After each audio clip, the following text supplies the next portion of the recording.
கரெக்டாக என்னன்னு பார்த்தால் அதுக்கு 2 நாள் முன்னாடி டாக்காவில் இருக்கிற ஒரு 5 ஸ்டார் ஹோட்டல் ஒன்றில் ஒரு அமெரிக்க இராணுவத்தைச் சேர்ந்த உளவாளி இறந்து போகிறார். அவர் காலையில் 11 மணிக்கு இறக்கிறார். சாயந்தரம் 6 மணிக்கெல்லாம் அவரோட உடல் போஸ்ட்மார்ட்டம் இல்லாமல் அமெரிக்கா ரகசியமாக திருப்பி எடுத்துகிட்டு போகுது. அந்த ஹோட்டலில் இருக்கிற அத்தனை சிசிடிவி ஃபுட்டேஜும் எடுத்துகிட்டு போகுது. இது முடிஞ்சு அடுத்த நாள் சிட்டகாங்கில் அமெரிக்காவுடைய இராணுவ ட்ரைனிங் அந்த இது பண்ணுற அவங்க ஒரு 3 பேர் தற்கொலை பண்ணிக்கிறாங்க மாடியில். இது ஏன் நடந்தது? அவர் ஏதோ ஒரு ஸ்பெஷல் பர்பஸுக்கு இருந்திருக்கார். இந்தியாவை சுற்றி இருக்கிற 3 நாடுகள், ஒன்று இலங்கை, அடுத்தது பங்களாதேஷ், அடுத்தது நேபாள். இந்த 3லேயுமே ஆளுங்கட்சிக்கு எதிராக ஒரு கலவரம் செய்யப்பட்டு இருந்த ஆட்சியாளர் நீக்கப்பட்டார். சரியா? இந்தியாவிலையும் அப்படி ஒன்று செய்யணும்னு பார்க்குறாங்க. ஸோ இந்த மாதிரி வேலைகளே 20 லட்சம் பேருக்கு மேலே வருஷத்துக்கு ஒரு மாதத்துக்கு உருவாயிட்டு. ஸோ இப்படி இருக்கப்போ ஜென்சி வராது. அப்படின்னா இங்கே என்ன பண்ணலாம்? மோடியை கொலை பண்ணலாமா அப்படிங்கிற முயற்சி நடந்திருக்கார். ஏன்னா இதுக்கு முன்னாடி பார்த்தீங்கன்னா பஞ்சாபில் வச்சுக்கிட்டு அவர் குர்தாஸ்பூருங்கிற ஊர்லேயே இங்கே ஒரு ஊரில் அவர் போனப்போ ஒன்று அமெரிக்கா, ரஷ்யா, இஸ்ரேல் இந்த 3 தான் ஸ்பெசிஃபிக்காக இந்த மாதிரி வேலைகளை செய்யும். இதில் நான் சொன்ன இந்த பங்களாதேஷில் இறந்து போனவர் தெளிவாக இராணுவத்தில் கமாண்டராக இருந்தவர். அவர் இறந்து போனார்னா சரி சார், எதேச்சியாகவே இறந்துருக்கலாம், சாதாரணமாகவே இருந்திருக்கலாம். அவருக்கு ஏன் நீங்கள் ஒரு இது போஸ்ட்மார்ட்டம் கூட பண்ணாமல் அந்த ஃபுட்டேஜ் எல்லாத்தையும் எடுத்துட்டீங்க. அதில் முக்கியமானது பசிபிக் ஓஷனும் இந்தியன் ஓஷன் தான். மீதியெல்லாம் ஆர்டிக், அண்டார்டிக்கெல்லாம் வெறும் இதுவாக தான் இருக்கும், ஐஸாக தான் இருக்கும். அதில் கப்பல் போகாது. நம்ம கேரளா பக்கத்தில் இருக்கிற அரபிக்கடல் வழியாக போனீங்கன்னா அதை தாண்டி இந்தோனேஷியா, மலேசியாவுக்கு நடுவில் மலாக்கா ஸ்ட்ரெயிட் அப்படிங்கிற அந்த ஒரு துண்டு வழியாக தான் சீனாவுக்கு போக வேண்டிய 70% பொருட்களும் சீனாவுடைய இம்போர்ட் எக்ஸ்போர்ட் 2மே அந்த மலாக்கா ஸ்ட்ரெயிட் வழியாக தான் வருது. ஸோ சீனாவுக்கு இந்தியா டென்ஷனில் இருக்கணுங்கிறது ரொம்ப முக்கியம். அவனுக்கு இந்தியாவை பொறுத்த வரைக்கும் ஈஸியாக 3 பக்கம் கடல், ஒரு பக்கம் பெரிய இமயமலை, மிச்சம் சின்ன சின்ன நாடுகள். பாகிஸ்தான் மாத்திரம் துள்ளிக்கிட்டு இருக்கு. ஒரு ஆப்ரேஷன் சிந்தூரில் 28 நிமிஷத்தில் நம்ம அவனை அடிச்சிட்டோம். ஸோ அதனால சீனா நமக்கு எதிரி தான் எல்லாருக்கு நாளத்துலையும். ஸோ அந்த மலாக்கா ஸ்ட்ரெயிட்லேயும் பண்ணுறதுக்கு நீ அதை பழைய இடத்துக்கு போகிற வரைக்கும் திருப்பி நான் பேச மாட்டேன்னு 5 வருஷமாக பேச்சுவார்த்தை இல்லாமல் இருந்தது. திருப்பி பழைய இடத்துக்கு போயிட்டு அதுக்கப்புறம் ஷாங்காய் கோஆபரேஷன் போகிறப்ப தான் யாரோ திட்டமிட்டு இந்த கொலை நடப்பதாக இருந்தது. இப்போ நேத்திலிருந்து இந்தியாவிலிருந்து பல ஏர்போர்ட்லேருந்து நேரடியாக சீனாவுக்கு ஃப்ளைட்ஸ் ஓட்ட போகிறாங்க.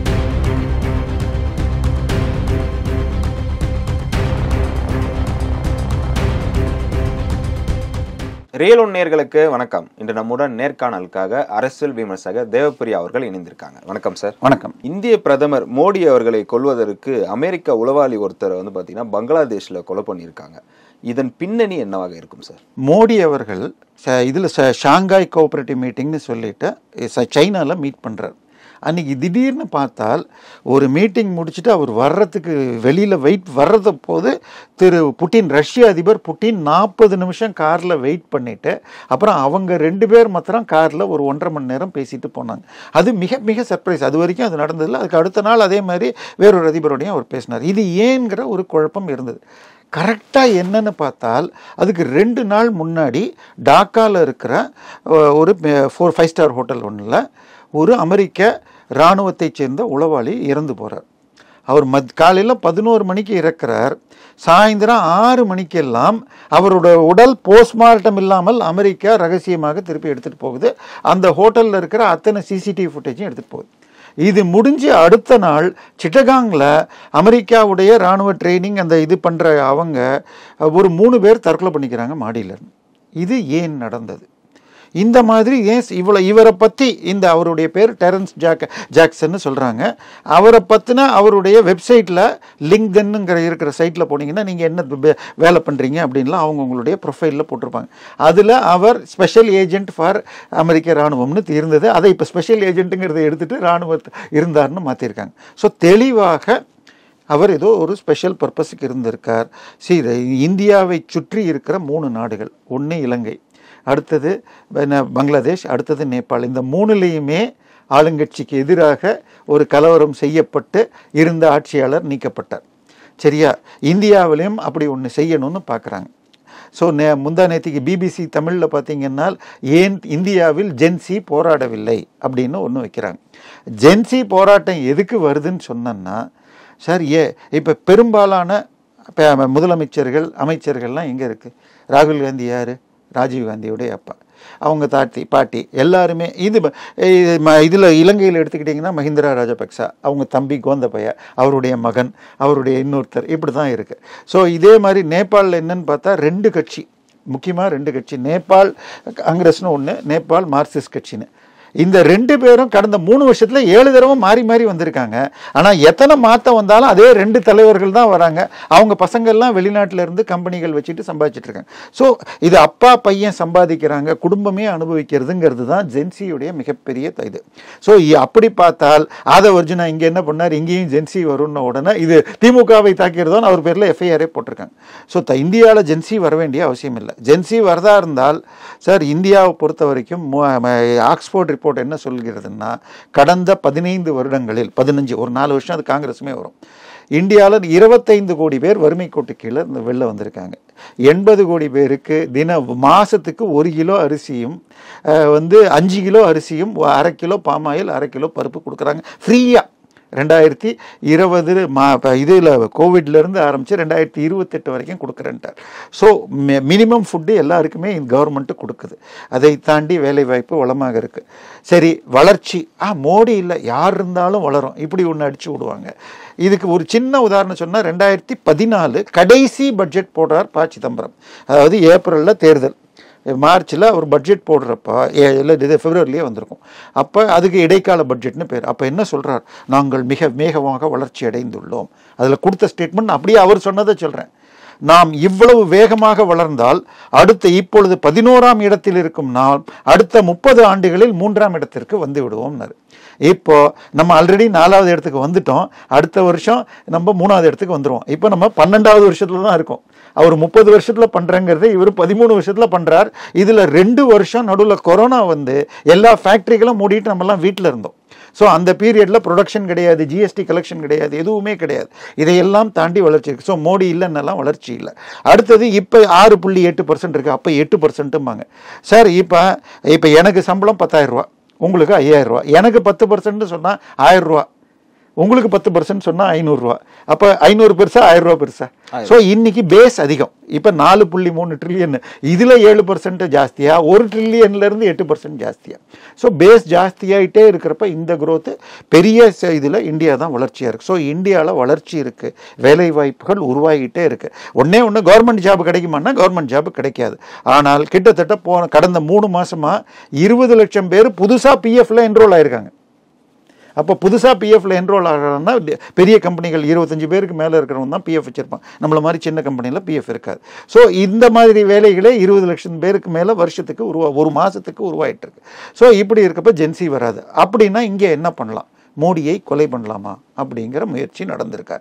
ஏன்னா இதுக்கு முன்னாடி பார்த்தீங்கன்னா பஞ்சாபில் வச்சுக்கிட்டு அவர் குர்தாஸ்பூருங்கிற ஊர்லேயே இங்கே ஒரு ஊரில் அவர் போனப்போ திடீர்னு ஏதோ இதாகி இது பண்ணி கிட்டத்தட்ட 40 நிமிஷம் ஒரு பாலத்துக்கு மேலே இருந்தார்.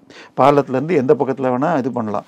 ஸோ அது ரொம்ப ரிஸ்கான இடம். அதே மாதிரி நம்ம கோயம்புத்தூரில் பார்த்தீங்கன்னா இராணுவ தலைமை முப்படை தலைவர் வந்து கோயம்புத்தூர்லேருந்து ஹெலிகாப்டரில் போகிறப்போ ஊட்டியில் செத்து போனார். அந்த ஹெலிகாப்டர் 19 ஹெலிகாப்டர். கண்டிப்பாக ஏதோ விஷயங்கள் இருக்கு. இதுக்கு அமெரிக்காலேருந்து உளவாளி வந்தார் எப்படி சார் கண்டுபிடிக்கப்பட்டது? சார், உலகத்திலேயே அடுத்த நாட்டை நோக்கி டார்கெட் செய்யக்கூடியதுன்னு சொன்னால் அது சில நாடுகள் தான் செய்யும். ஒன்று நம்ம பக்கத்து நாடுகள் செய்யலாம், நம்ம எதிரியாக பார்க்குற பாகிஸ்தான் போன்ற நாடுகள். பட் அவங்கள்ட்ட இந்த மாதிரி ஸ்பெஷாலிட்டி கிடையாது. இதை தாண்டி பார்த்திங்கன்னா ஒன்று அமெரிக்கா, ரஷ்யா, இஸ்ரேல், இந்த 3 தான் ஸ்பெசிஃபிக்காக இந்த மாதிரி வேலைகளை செய்யும். இதில் நான் சொன்ன இந்த பங்களாதேஷில் இறந்து போனவர் தெளிவாக இராணுவத்தில் கமாண்டராக இருந்தவர். அவர் இறந்து போனார்னா சரி சார், எதேச்சியாகவே இறந்துருக்கலாம், சாதாரணமாகவே இருந்திருக்கலாம். அவருக்கு ஏன் நீங்கள் ஒரு இது போஸ்ட்மார்ட்டம் கூட பண்ணாமல் அந்த ஃபுட்டேஜ் எல்லாத்தையும் எடுத்துட்டீங்க. அண்ட் அவரை விசாரித்தா வேறு ஏதாவது போகணும். அடுத்த நாளே 3 பேர் சிட்டகாங்கில் கிட்டத்தட்ட, அதாவது சார் இதில் எல்லாத்தையும் உங்களுக்கு புரியணும்னு வச்சுக்கோங்க. ஜியோ பாலிட்டிக்ஸ் நம்ம ரொம்ப பேசலை. இந்தியா ரொம்ப ரொம்ப முக்கியமான நாடு. எந்த விதத்தில்னு சொன்னால் நம்ம உலகத்தில் 7 இது இருக்குது முக்கியமான கடல்கள். அதில் முக்கியமானது பசிபிக் ஓஷனும் இந்தியன் ஓஷன் தான். மீதியெல்லாம் ஆர்டிக் அண்டார்டிக்கெல்லாம் வெறும் இதுவாக தான் இருக்கும், ஐஸாக தான் இருக்கும், அதில் கப்பல் போகாது. நம்ம கேரளா பக்கத்தில் இருக்கிற அரபிக்கடல் வழியாக போனீங்கன்னா அதை தாண்டி இந்தோனேஷியா மலேசியாவுக்கு நடுவில் மலாக்கா ஸ்ட்ரெயிட் அப்படிங்கிற அந்த ஒரு துண்டு வழியாக தான் சீனாவுக்கு போக வேண்டிய 70% பொருட்களும் சீனாவுடைய இம்போர்ட் எக்ஸ்போர்ட் ரெண்டுமே அந்த மலாக்கா ஸ்ட்ரெயிட் வழியாக தான் வருது. ஸோ சீனாவுக்கு இந்தியா டென்ஷனில் இருக்கணுங்கிறது ரொம்ப முக்கியம். அவனுக்கு இந்தியாவை பொறுத்த வரைக்கும் ஈஸியாக 3 பக்கம் கடல், ஒரு பக்கம் பெரிய இமயமலை, மிச்சம் சின்ன சின்ன நாடுகள். பாகிஸ்தான் மாத்திரம் துள்ளிக்கிட்டு இருக்கு. ஒரு ஆப்ரேஷன் சிந்தூரில் 28 நிமிஷத்தில் நம்ம அவனை அடிச்சிட்டோம். ஸோ அதனால சீனா நமக்கு எதிரி தான் எல்லாருக்கு நாளத்துலையும்.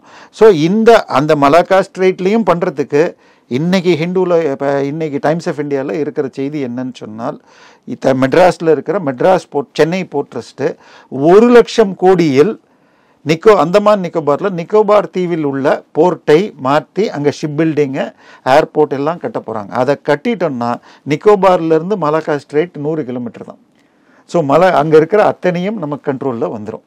ஸோ மலாக்கா ஸ்ட்ரெயிட்டு டெவலப் பண்ணுறதுக்கு அதை காங்கிரஸ் எடுத்துகிட்ருக்கு. ஸோ அதுக்கு அடுத்தது பார்த்தால் இன்னொன்று சீனா என்ன சொல்லிட்டு இருந்தாங்கன்னா, நாங்கள் பிரம்மபுத்திராவை நிறுத்திட்டா உங்களுடைய வடமேற்கு மாநிலங்கள்லாம் பாதிக்கும்னாங்க.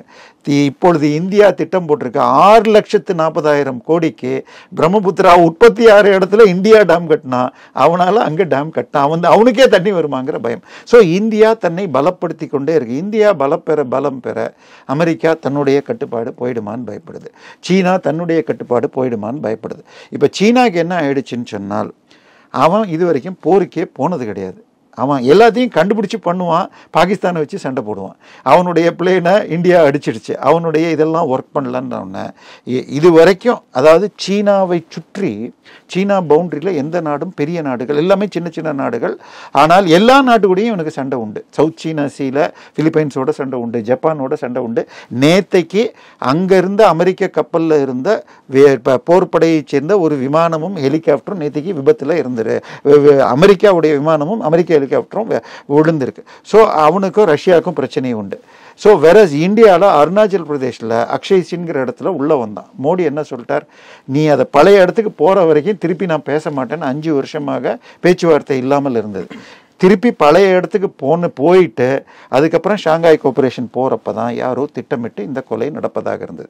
இப்போ நேத்திலிருந்து இந்தியாவிலிருந்து பல ஏர்போர்ட்லேருந்து நேரடியாக சீனாவுக்கு ஃப்ளைட்ஸ் ஓட போகிறாங்க.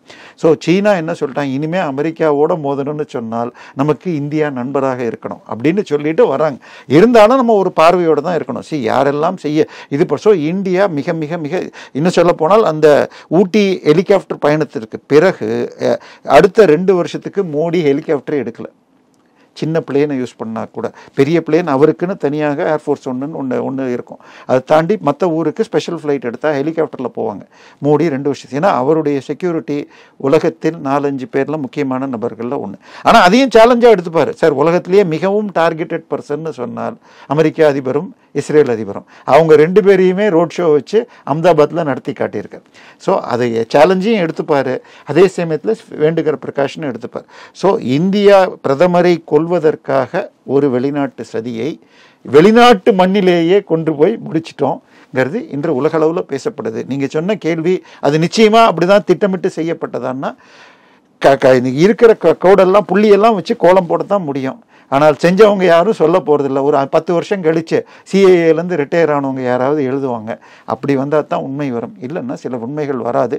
பட் இதை ஆழ்ந்து நோக்கிற பலரும் இது மோடியை நோக்கியான ஒரு கொலை முயற்சி தான், இது மிக வெற்றிகரமாக தடுக்கப்பட்டது அப்படின்னு நம்புகிறாங்க. பல்வேறு எக்ஸ்க்ளூசிவான தகவலை பயந்ததற்கு மிக்க நன்றி.